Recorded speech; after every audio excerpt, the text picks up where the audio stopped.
All right, so today we have Maisie, who is an openly autistic inclusive trainer and curriculum designer working with neurodivergent individuals of all ages and their caregivers. She is the founder of Autism Career Pathway 501(c)(3) in San Francisco in the Bay Area, a nonprofit dedicated to helping workplaces get ready for the autistic workforce. Macy is also the creator of Guiding Extraordinary Minds, or GEM, a platform designed by autistic people to help parents, professionals, and educators to move away from a deficit mindset. GEM strives to provide quality resources to enhance the quality of lives for autistic individuals. And Macy, I'm going to pass it over to you. If you need anything from me, just let me know. Okay, Thank you thank for you being so here. much. Of course, of course. Welcome, everybody. Thank you for making the time to join us in this busy holiday season. So I appreciate all of us here to come together. So I will just start sharing my screen. Is it okay for me to just start? Okay. So I will do this. Okay.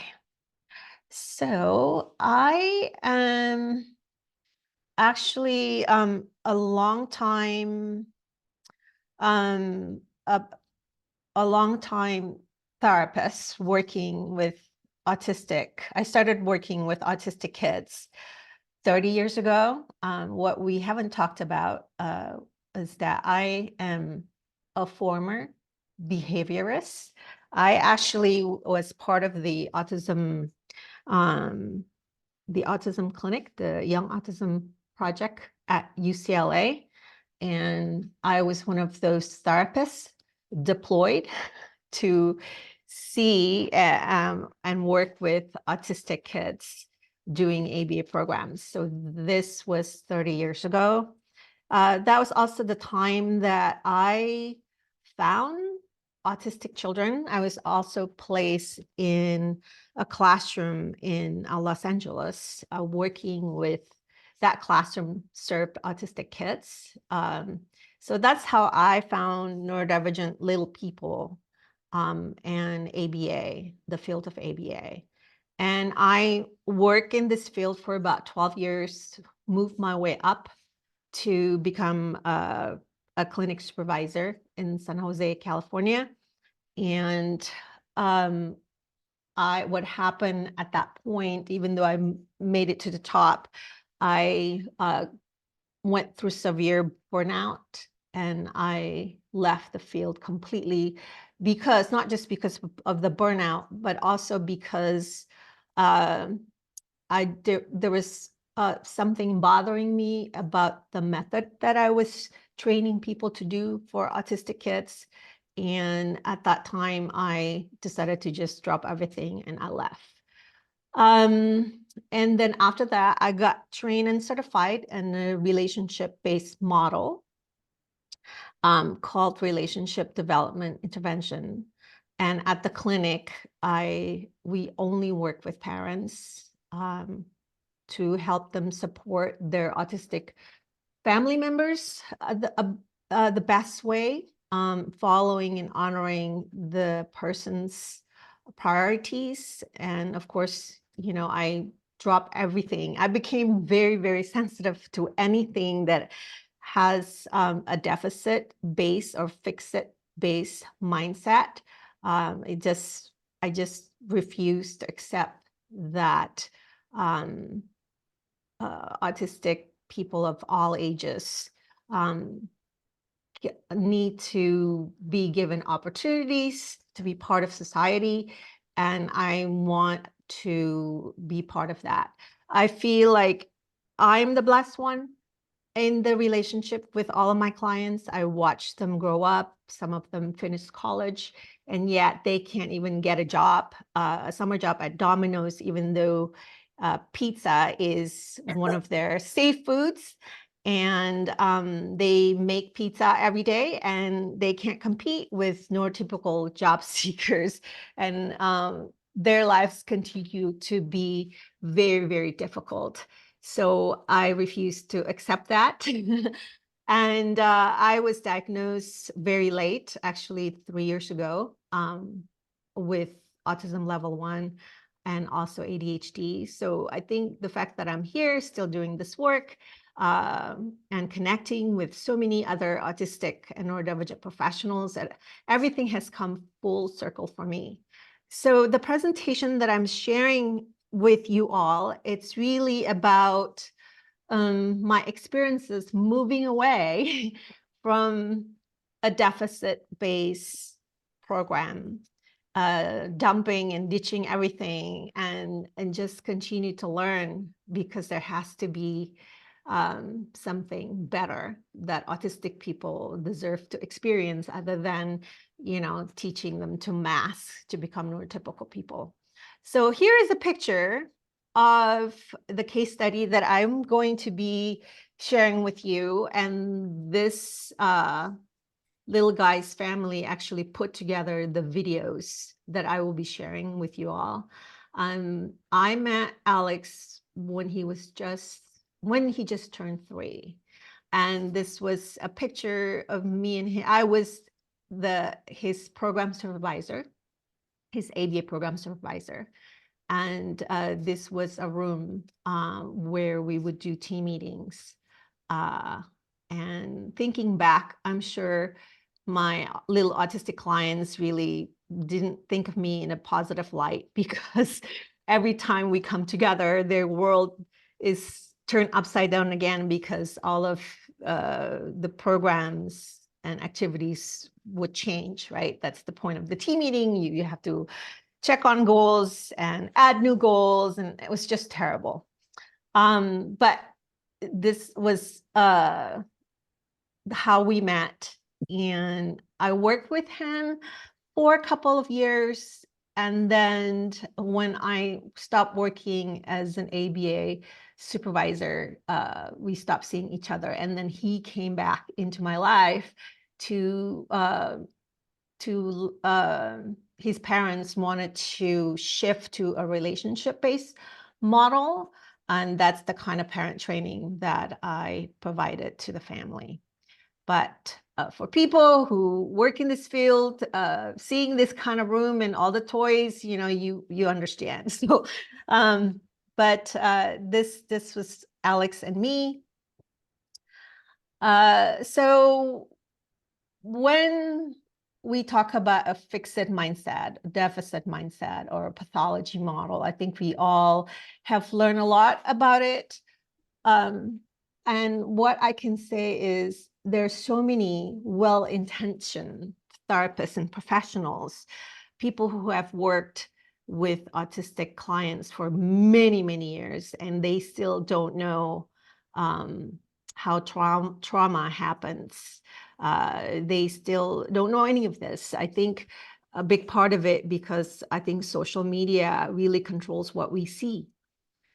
And it is very possible that even though you have 30, 40 years of experience, you have written books, you are very respected in your part of the world, you still have no idea that you're actually still creating or interacting with neurodivergent people based on your ableist belief. So failing to presume competence when we meet a neurodivergent person, I think it's human. It's when we meet or see someone who acts differently, like our wall is like, it's not familiar to us. So we don't want to go there, we avoid it, or we go into reactive mode and we want to fix those differences. I think that's, many people have that kind of instinct. So therefore, we create goals, we interact, we communicate based on our own perspectives, and we don't take the time to slow down ourselves and to figure out our part in this interaction with the neurodivergent person. So that's what I have seen when it comes to ABA behavioral therapy methods, discrete trial, and all that. We all live in a society that is really spotlighting performance. We are still in that performance-driven society. It's not just within the scope of therapy for neurodivergent people, right? So it's not just, for example, I've seen many parents who were not exposed to any kind of behavioral methods, but they're still using that communication style or doing reward-based goals, setting reward-based goals at home, because that's what they have heard from professionals giving them advice. So I feel like the world is broken. I feel like when parents, their child is diagnosed with autism or, whatever that may be, other diagnosis, the information given to parents are also very misleading. It confuses parents, and for autistic children, automatically they're given recommendations to put together an ABA program at home. And autistic people have worked so hard all their lives.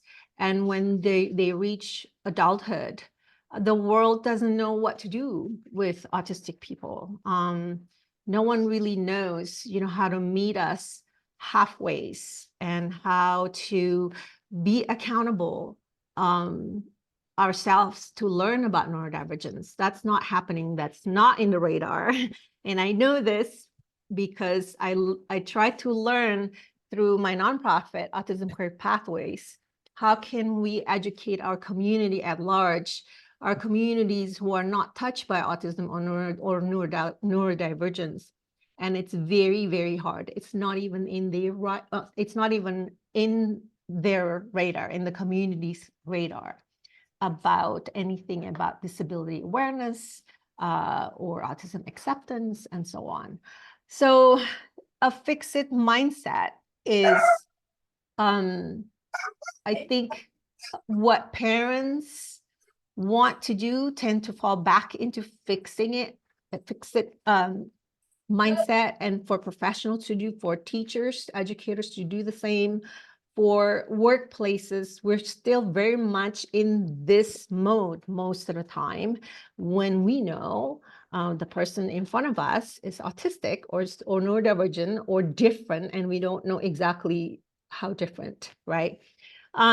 So this kind of mindset, we have to be aware if we have it. It's I think when we meet a new client, we have to just start over again and leave behind, all the trainings and the templates that we learn, because everyone's, being trained like this, in a way that we need to change behaviors. A lot of times, when we see autistic people out in the community, they're just enjoying themselves, and no one would necessarily know that they are neurodivergent until people around them start saying something, start talking to them in a very repetitive and actually not in a nice way, like asking the same questions over and over and over again. What color is it? What is it for? And so on, drilling like that. That's the kind of directive, intrusive type of communication that autistic people of all ages, especially people who are needing higher level of support needs, that's the type of communication they're being exposed to. And how we behave around neurodivergent clients a lot of times is what makes our clients stand out is the way we talk to them. right? So I learned, I took me a year to move away from behavioral principles. I had to retrain myself. I had to let go of using rewards, no more pairing with reinforcers and so on. So I would change the setup. You look at the picture of me and Alex, after I learn about relationship focus therapy, I didn't allow myself to come into the room with my little clients with toys. I had to put everything behind. So I had to put my best self forward, and it took a while to do it.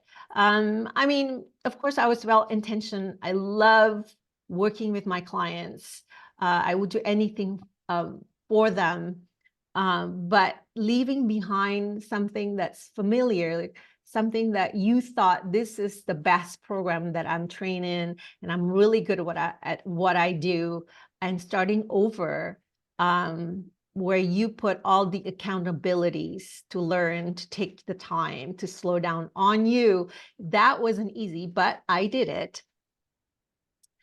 So here is an example of deficit-based goals. What you see here, so little Alex, he loved the color orange and purple, and he would walk around the house collecting just random stuff, like spoons from the kitchen that has the colors that he liked. And you see here, so when I visited his house, we always have corners, Alex's corners, that no one dared to touch, right? So that was his very autistic passion, special interest, some people call it. So this was a typical Alex's team and I work on play goals, social communication goals, doing it this way, because at that time we were providing behavioral therapy for him. Right, so I just took this from some random website, and today I can't believe that this is still a common practice, this type of goals. There are huge online platform for IEP banks, for schools, and you will see this is the tone and this is the type of goals for neurodivergent students. Reading it gives me, like, my heart hurts, but this is what the world is like, providing this, like, and treating neurodivergent people like this. So it's tough. Not being able to get a job as an autistic person, as an ADHD person, as a person who needs a lot of sensory support. It's not just a neurodivergent person, adult person problem. It's a problem that has happened to neurodivergent individuals because of the way we think about ourselves, because of the types of therapies that were given to little autistic person, and they grew up thinking that one, I don't know who I am authentically as a neurodivergent person, and secondly, it doesn't matter how much effort I do, it's still going to be not good enough, because those goalposts, they keep moving forward because they were not created for us, right? So that's really the problem. It's a lifespan, really, a problem for neurodivergent people. And as a young person looking for a job, we just don't know who we are as a neurodivergent person. And if we don't know who we are authentically, we won't be able to self-advocate, right? So we're forced to mask at work. That's not gonna last very long. It doesn't matter how brilliant you are. Okay, so this was a picture of me and Alex. at our clinic, we only work with families at home. I actually don't have that many clients because I love working. I must work and see my clients at home because that's where I could see the big picture. And this was Alex, I think, what, 4 years ago. So Alex is the proud owner of a toffee company in here. They moved to San Diego, but it's called Big Al's Best. They're in San Diego, and you can find them on Instagram and also on Facebook. He makes delicious chocolate covered toffee, and they can actually ship anywhere. So if you're interested. So I'm going to show you a video of Alex and his family after years of doing ABA therapy. And then after they came back and undo everything. So if you work with clients who have been exposed to years and years of deficit-based program, when you connect with them, you have to spend a lot of months probably undoing it, working hard to gain their trust, because trust is earned. And yeah, so let's look at Alex's.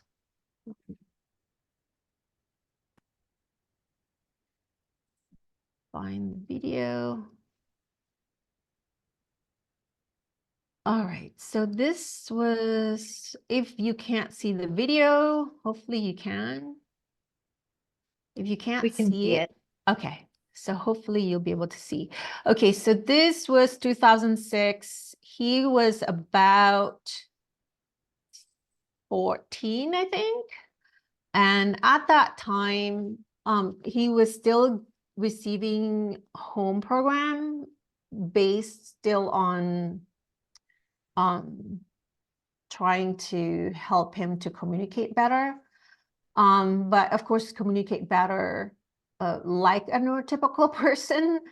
And they put this together for me to help me get to know him, because at that point I haven't seen him in years. And this is how it looks. Alex loved Barney. He's the purple dinosaur, and he still loves Barney and all of these characters that I knew he used to love when he was little, like 3 to 5 years old. He still loves it today. So you will see basically what happens after school, after he came back from school. This is how it looks. Okay, oops. Ah.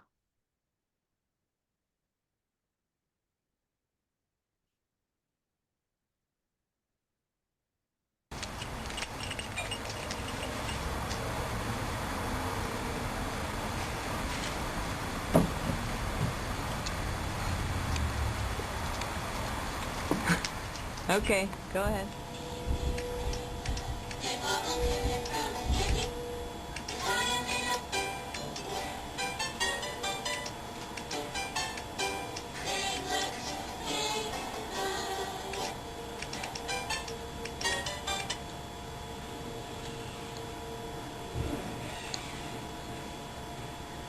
With the camera.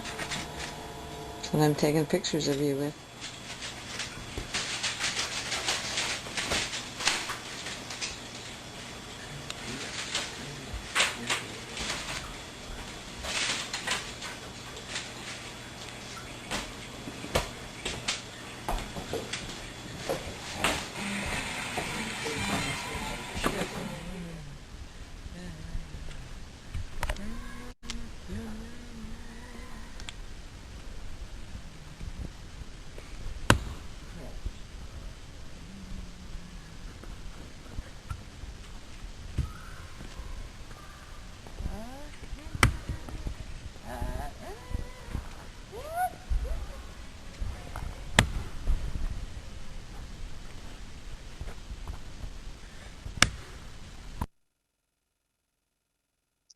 Okay, so, oops. let me just pause real quick. So when he was younger, when he was 3, when I was supervising his ABA team, we thought that he was really a great learner. We taught him to read within a couple of months. Now I know it was because he was hyperlexic. And once he settled into the program, he moved through all of those programs we designed for him very, very quickly. He learned to read, he learned to memorize responses. So if we ask him the general knowledge questions, like what's your name and where do you live and where do you go to school, he would just spit out those responses in verbal responses in full sentences, because we would use the written sentences as a prompt. And we thought that he had very good the projection for his ABA program was very very good. When he came back to me, his parents asked, we know he can speak, but he just doesn't want to talk to us. And he was easily confused if someone was to answer him, ask him a question, but if the question is worded a little bit differently, like how are you versus how are you doing or what's up, he would get totally confused. What I can tell you is this, because autistic kids who went through ABA training, just like they know they're expected to respond. And because, behavioral therapy, it's something very unnatural actually for humans to learn, to gain knowledge and develop confidence, right? Because interactions is very fluid. Relationship is it's never perfect. Conversations very much imperfect, full of breakdowns. And autistic people who went through this type of training, years of training, we never really figure out, why do I need to talk to another person? Because of the way the whole communication, conversation, social skills were being taught to them, right? So this is what you're going to see that in this video.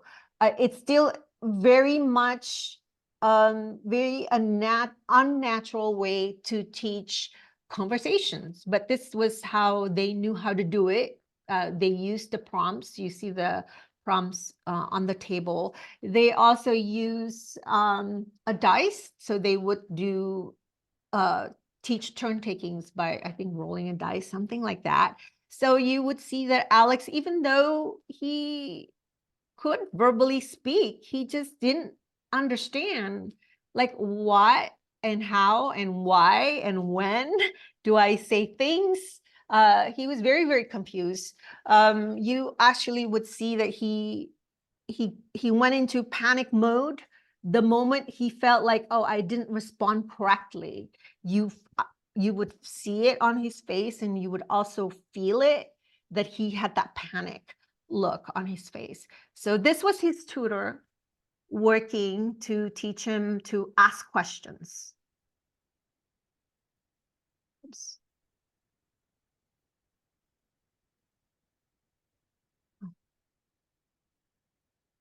Oh, hang on. What happened? I lost the video. 1 second. Share screen. Share. Sorry. What's your favorite thing when you go camping? I lost the video. Oh, shoot. Why do you go camping? I'm sorry. What did you... There you go. Do you need something? I need help. I need to roll the dice. Can I roll the dice? Sure. When do you go camping? I go camping in summertime. When do you go camping? I roasted marshmallows. When did you go camping? On April. In April? Nice. But that Yay. Now we have Thank you.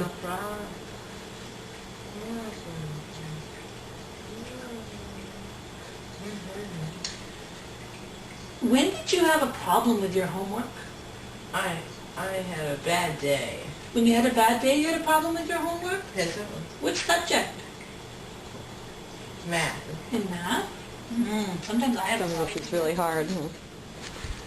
Too big. Okay, I'll fast forward a bit. You know when you ride your bike So I and you think go you get the idea, right? I milked the cow. You milk the cow. Does the wind come in your face? Yeah. Okay, so let me give a preview about this next video. So this was a family dinner, and you'll see Mom and Alex. You see a very similar communication style, a lot of questions and not enough time for Alex to process the information. And this is the part where you see him like felt he was in a panic mode. Does he have Mom, interaction? can I milk? I milked the cow. You milked the cow? Really? Was it fun? Don't lie. Where did you find the cow? At the farm. At the farm, really? That's Hey, so Mom, interesting. I didn't milk any cow. What did the cow say while you were milking? It really did. And whose farm was it? I don't know. Whose farm did you go to? Or was this a farm in your head? I don't know.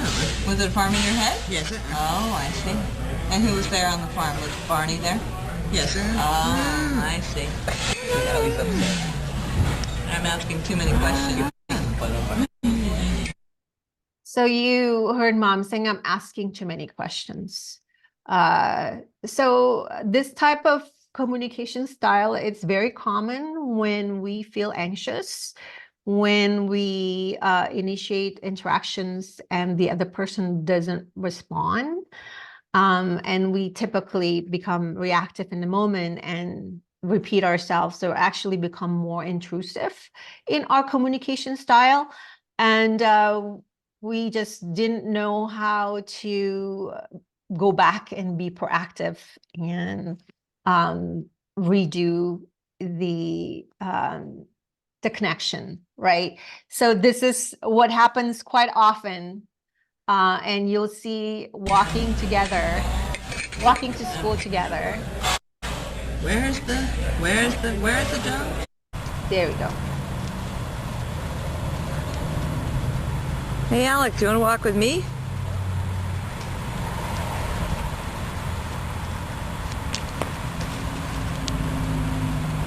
He never wanted to walk to school with Mom. Okay. So in this video, this was not too long after I started working with the family.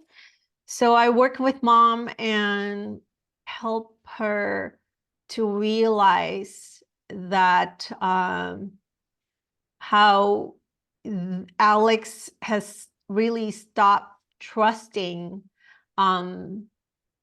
any adult that he shared a space with, because he always he knew that an adult nearby him, that adult always wants something from him. So he just didn't want to say anything, prefer not to say anything, because, you know, other adults never really make the adjustments that he needed to understand what's going on, right? So Mom decided, actually, she realized through watching the videos of their interactions that she needed to slow down herself. And I spotlighted that when Mom talked to me, we were able to carry out conversations very naturally. She's just a very upbeat and engaging person. And yet when she was with Alex, she just completely changed her way around him. So she decided, well, I'm going to play this game where I'm going to put $1 every time I repeat myself in the presence of Alex. I need to just relax, just feel like less anxious. And that's how it looks after she changed her ways.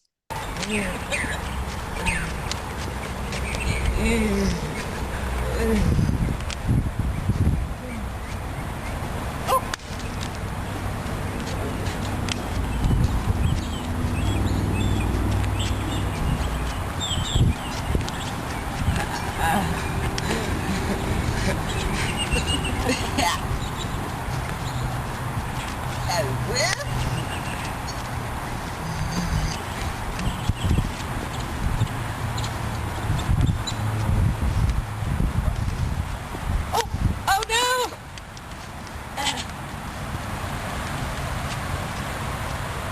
We dropped it. What are we gonna do? Got it.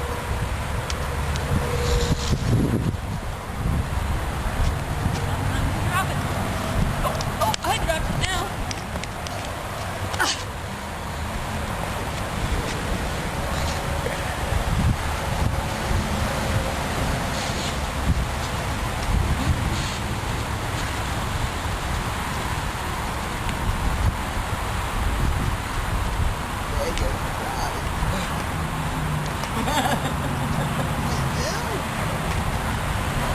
So you see that the relationship has changed.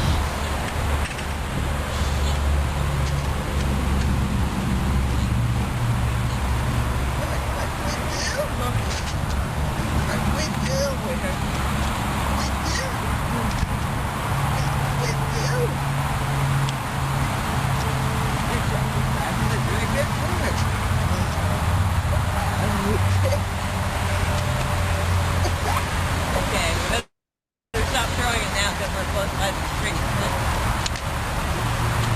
Hey, that was fun. Okay, so that's the video I wanted to share with you. So I will stop sharing and I will take questions or comments. So the reason that they decided to do the back and forth was because we wanted an activity that both people can do very well as a backdrop, but it's also helping mom to shift from just speaking to Alex verbally to actually being present in a different way. And it was really helpful. And I always say to parents I work with, the activities actually don't really matter. We tend to focus on the doing part, where what matters is how present we are with each other. And when we videotape interactions like this, if you can do that with your clients, it's an incredible learning tool, because you can actually feel as you watch the videos again, and you learn a lot. So when Alex's parents just change their perspective and look at what happens in a simple interaction and how connected they were, the activities don't really matter. They do, you know, it's your presence and how you are with each other. And whether you're a parent or you're a teacher or a therapist or a vocational trainer, that's actually the same foundation. And we were not taught this in school, right? I didn't learn this when I was in school learning about psychology.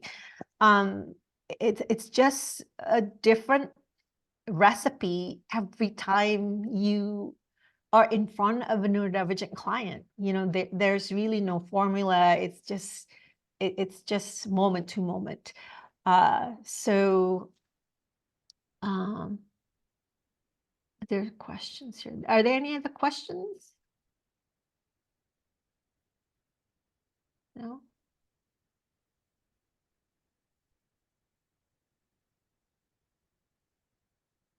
Are there any other I definitely don't questions? have a question, but I just Okay. really want to extend my appreciation for this presentation today.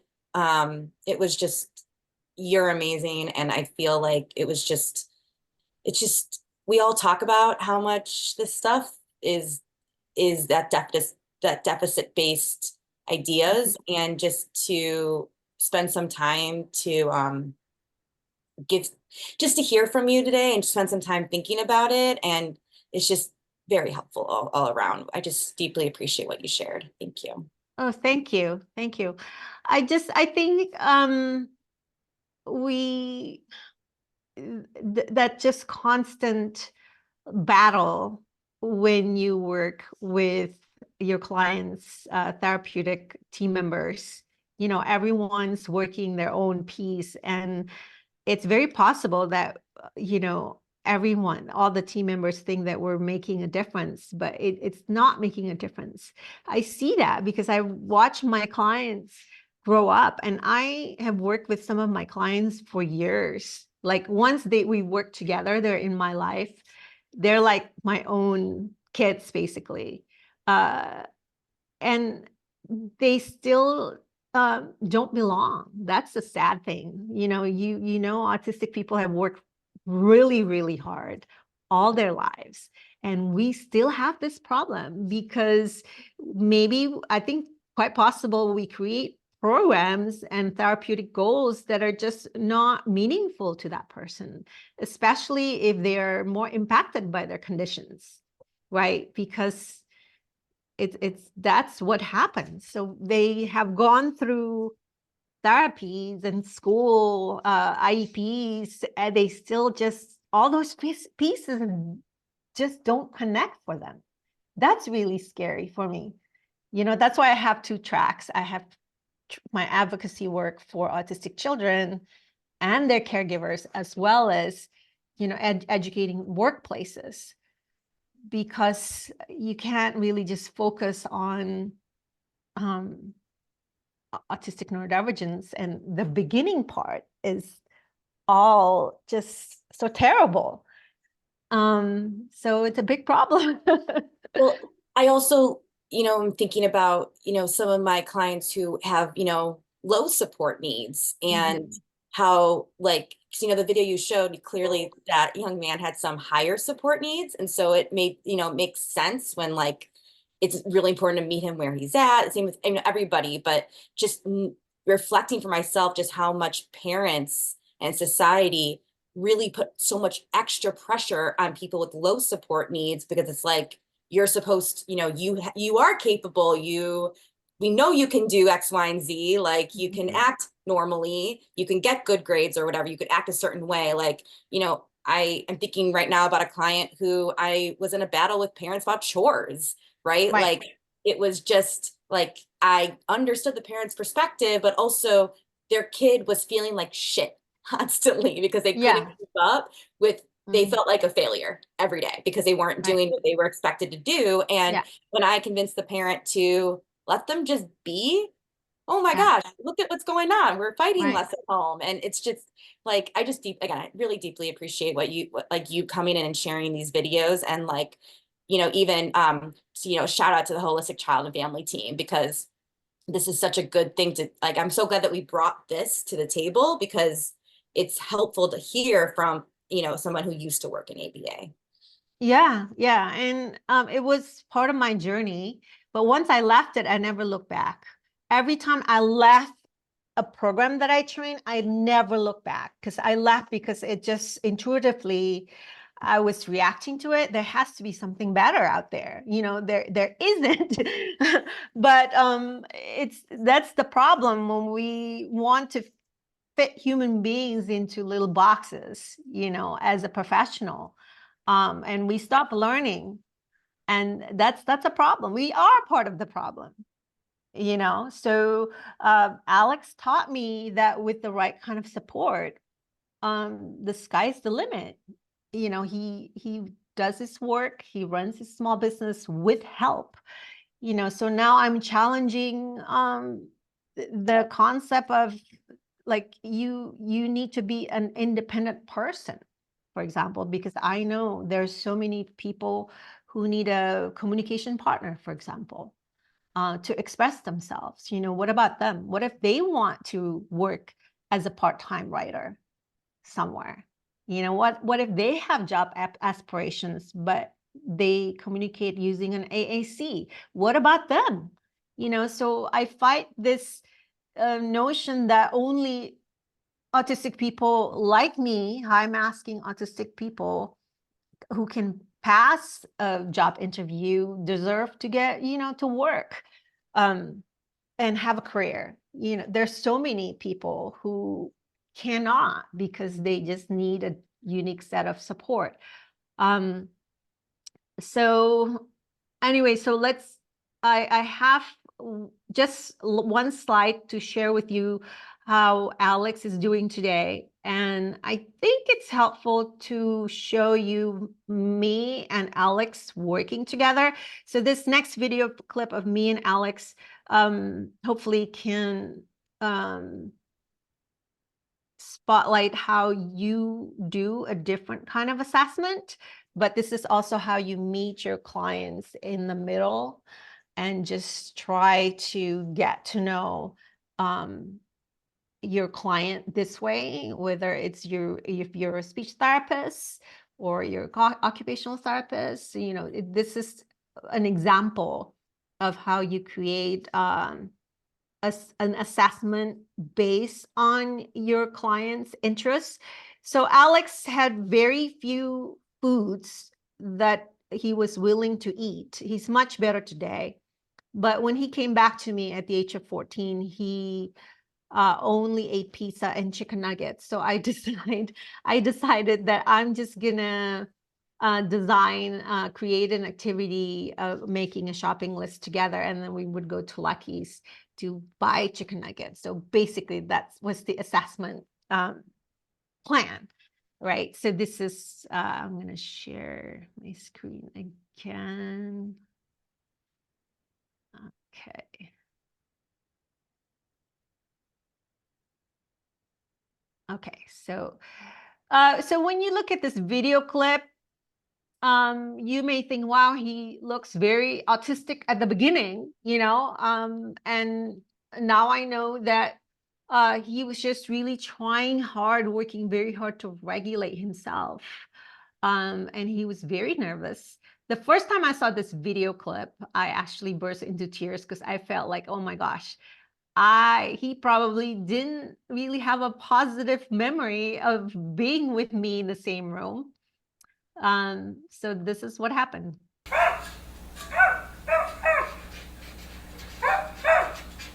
So that was him, Bart, like making the sound. Okay. Our shopping list. We are going to go to the grocery store and buy something for our lunch.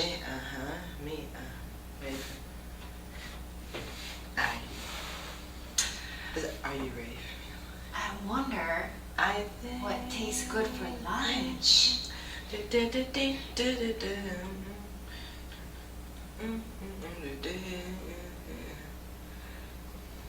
Something hot and crunchy. A few things I try to do is to really manage my own anxiety when he didn't quite know how to respond. So I slow down, and I also try not to repeat myself.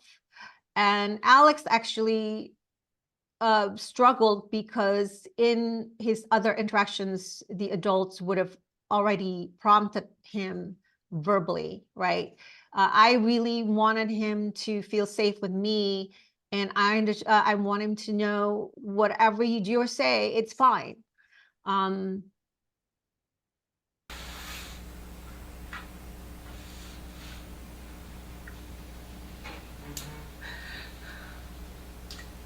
So he was waiting for me to tell him what to do, which a lot of people. Chicken nuggets. How? So many autistic people who went through behavioral therapy they became very, very prompt dependent.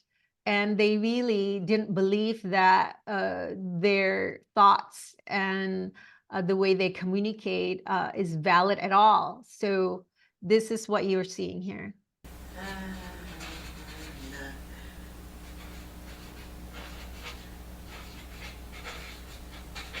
Okay. Chicken nuggets goes with Stay right. Stay. When you're watching. chicken nuggets would go really good with Squeeze it right there. something that is made out of potatoes.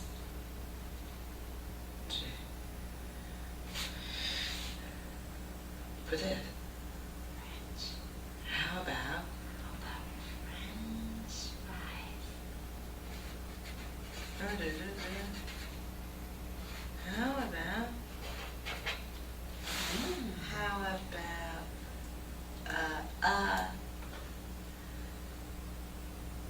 So we have lunch. After we eat chicken nuggets and French fries, we're gonna be thirsty.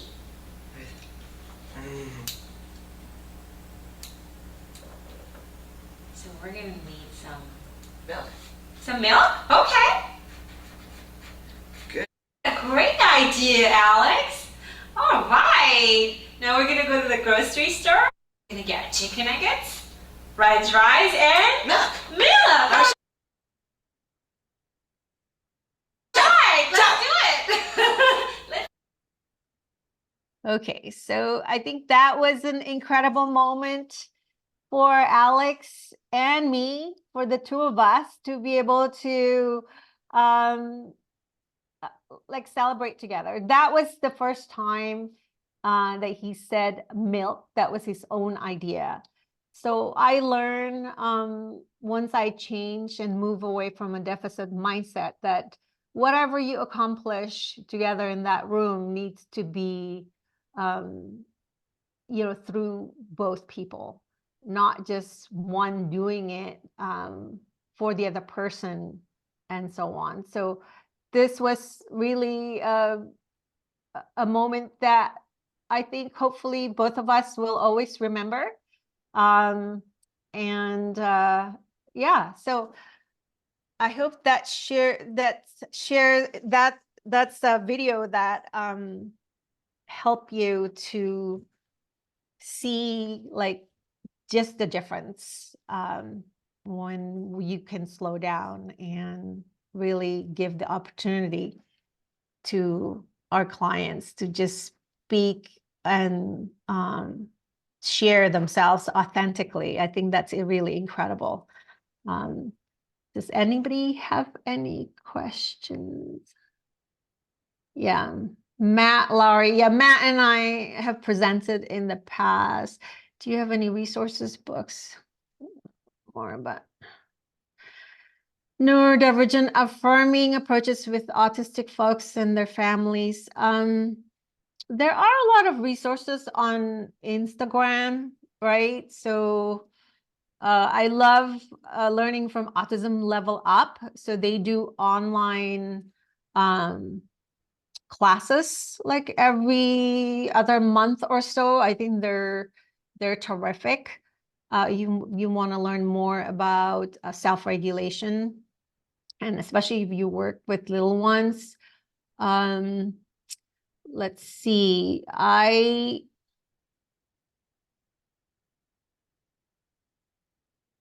Yes. So if you have any other questions, you can always email me.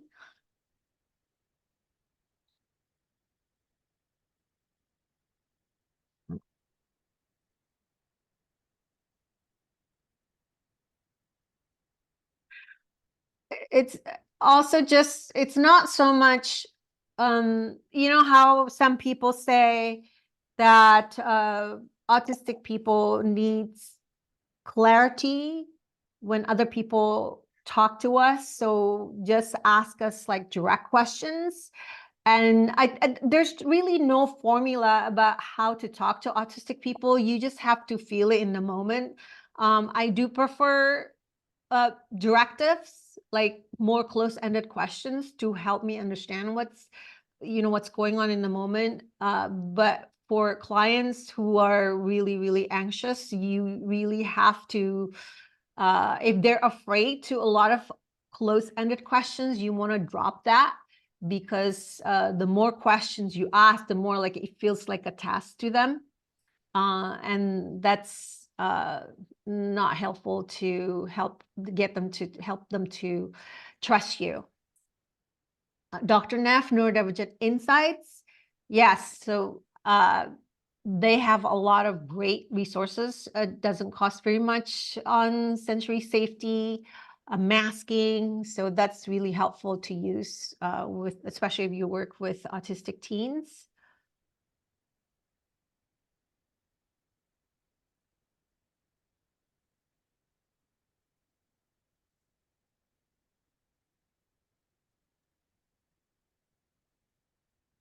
Okay, are there any other PDA resources? Yeah, there's a lot of information. There's also a book called Spectrum Women. There's a book written by autistic parents. That's also helpful.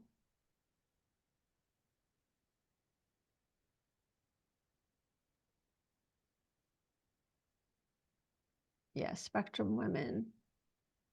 And as a parent to neurodivergent young adults, I have to say all the books that I have sitting on my shelf, when it comes to parenting my own neurodivergent young people, it's just you do it the best that you can. There's really no book, or because we're all human beings, we're all imperfect.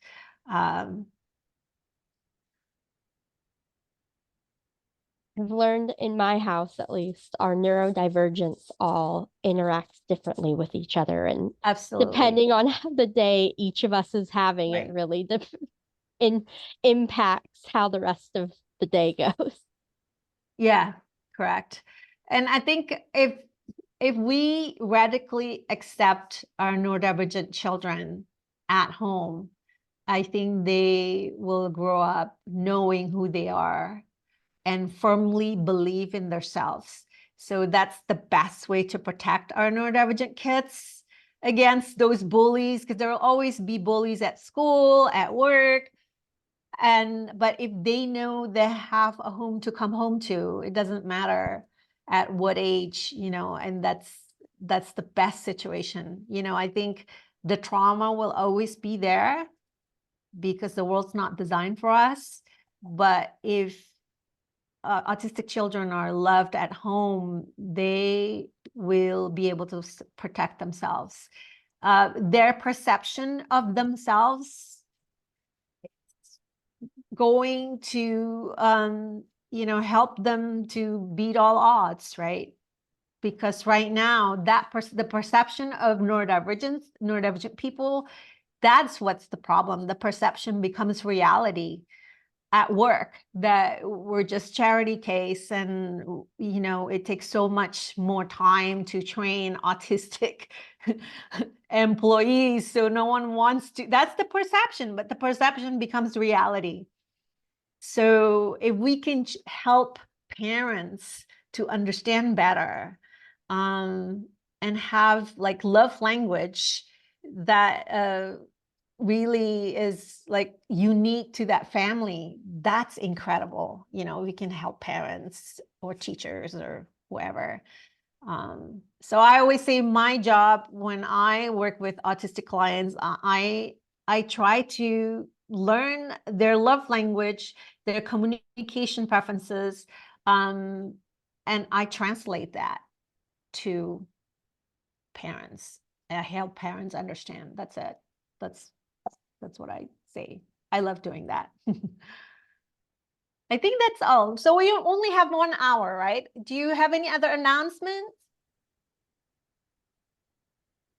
No more announcements. I just want to thank you so much for being here and sharing with us, being so open and vulnerable with us. I was really impacted hearing the way that you unlearned and relearned and healed alongside your clients, and have just been reflecting on that. That's something that we all need to be in the process of doing.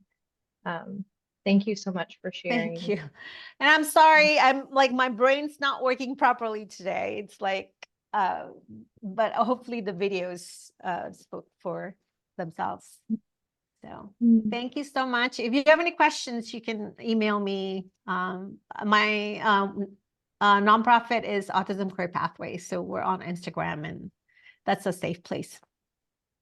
Thank you, everyone. Happy holidays. Thank you. I'm Bye. gonna stop recording.